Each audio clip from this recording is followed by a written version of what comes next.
안녕하세요. 반갑습니다. 이현정TV의 이현정입니다.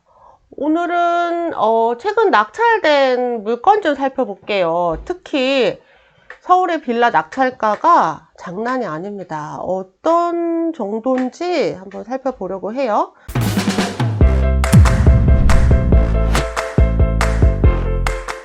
소재지 서울, 매각일 9월달로 설정을 했어요. 9월 1일부터 30일까지 했고요. 용도는 다세대 빌라로 설정을 했고요.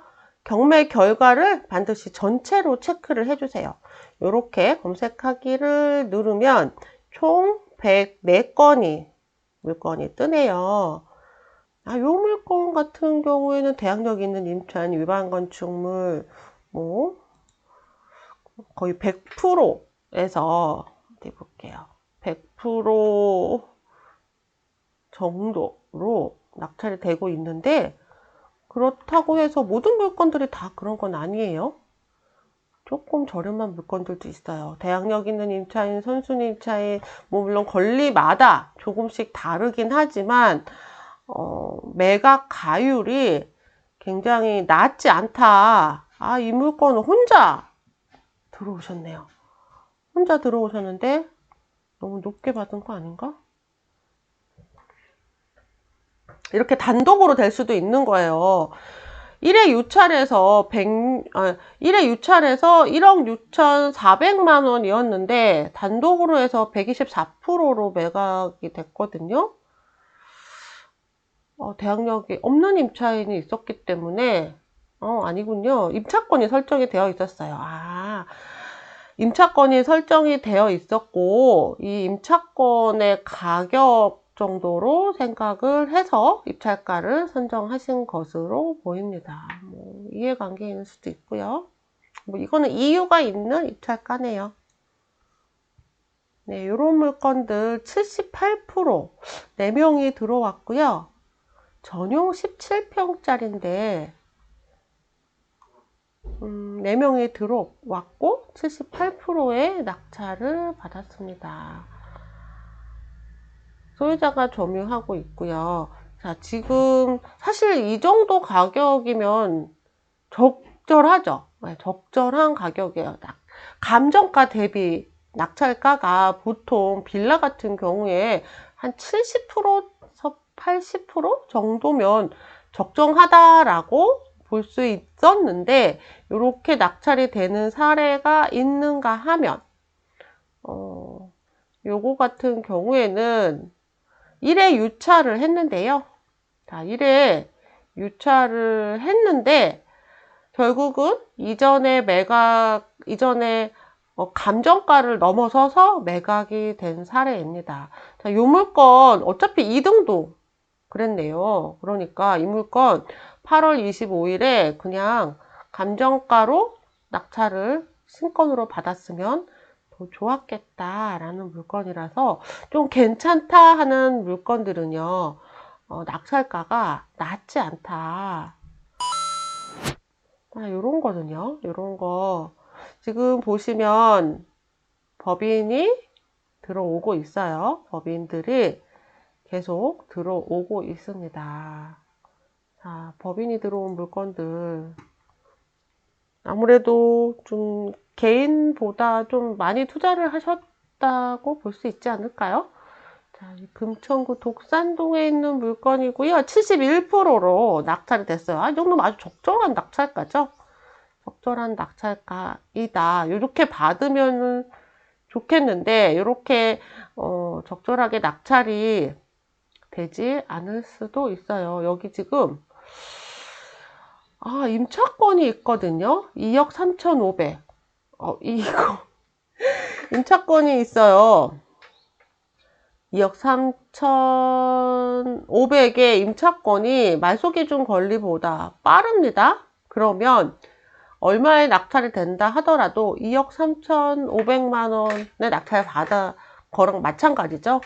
지금 법인인데 1억 9,200에 낙찰을 받았지만 2억 3,500 이 보증금보다 모자라는 금액만큼 돌려줘야 돼요. 이분한테. 그러니까 결국은 인수해야 된다. 그런 거네요. 인수해야 되는 물건인데 오늘이 매각 결정 기일이거든요. 어떻게 하실 건지 모르겠네요.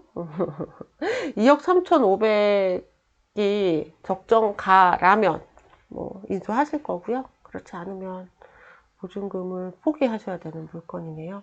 밑에서부터 거슬러서 올라가고 있습니다. 지금 대항력 있는 임차인 선순위 임차권이 설정되어 있는 빌라들이 굉장히 많이 보여요.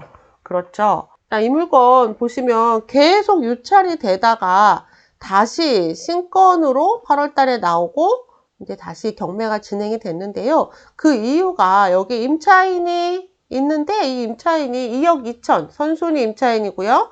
요 대출이 주택도시보증공사에서 받은 전세자금 대출인 거죠. 그래서 이 가치가, 이 물건의 가치가 2억 2천이 안 되니까 자꾸 계속 유찰이 되는 거예요. 그랬더니 이 주택도시보증공사에서 이 전체 반환권을 다 포기하고 임차권 등기 말소하고 얼마에 낙찰이 되더라도 그대로 받겠다. 경매로 이 물건 끝내겠다라고 의사 표현을 했어요.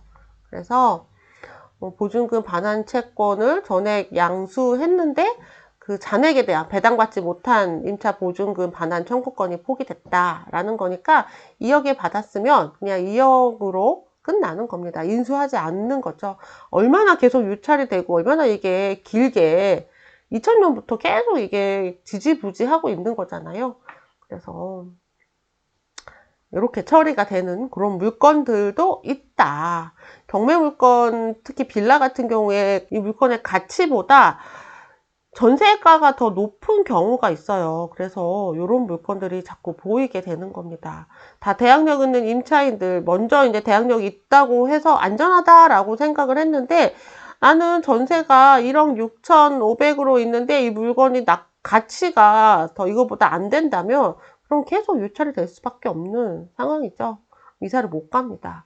얘는요, 딱 그 선순위 임차인 금액에다가 200 정도. 그러니까 뭐 경매 진행 비용 정도로 딱 낙찰을 받았군요. 그래서 권리 관계에 조금 더 확인하셔야 됩니다.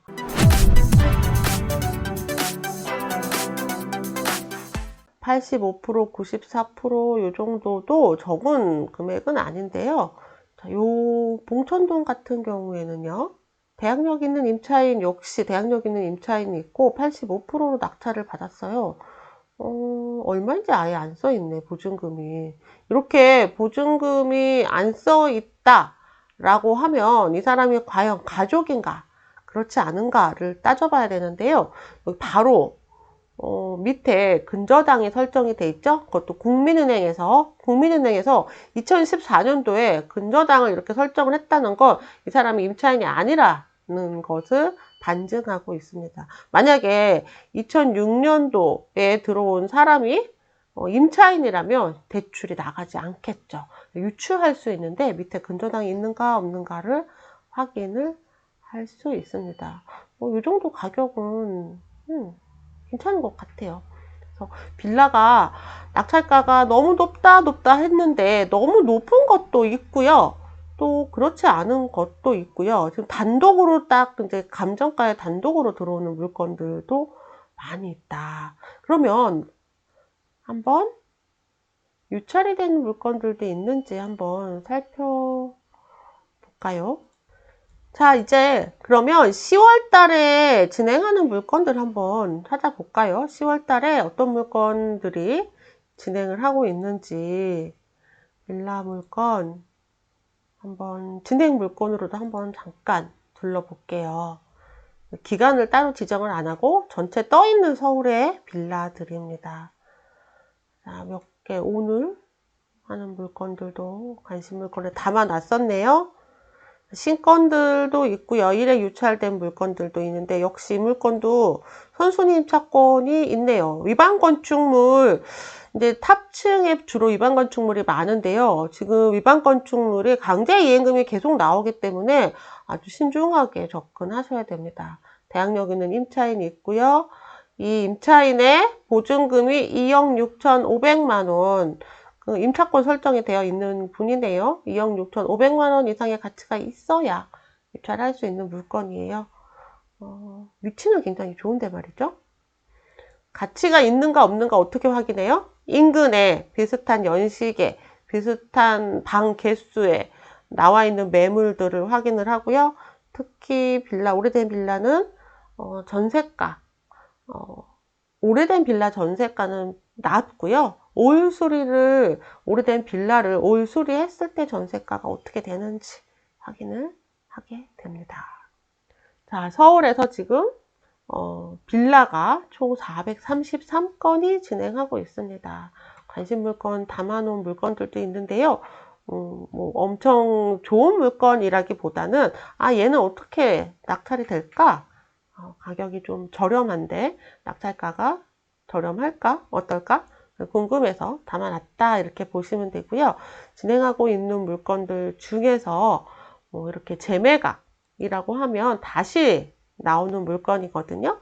이런 물건은 보증금이 20%로 진행을 된다. 그리고 왜 얘가 다 미납을 했고 다시 경매에 나오게 됐는지도 한번 확인해 보실 필요가 있습니다. 오늘은 서울에 있는 빌라들 한번 쭉 둘러봤어요. 낡은 빌라를 깨끗하게 수리해서 전세를 놓으면 낙찰가보다 더 높은 가격에 전세를 놓을 수 있는 시장입니다. 물건이 너무 귀하고 없어서요. 아파트 누구나 다 살 수 있는 거 아니잖아요.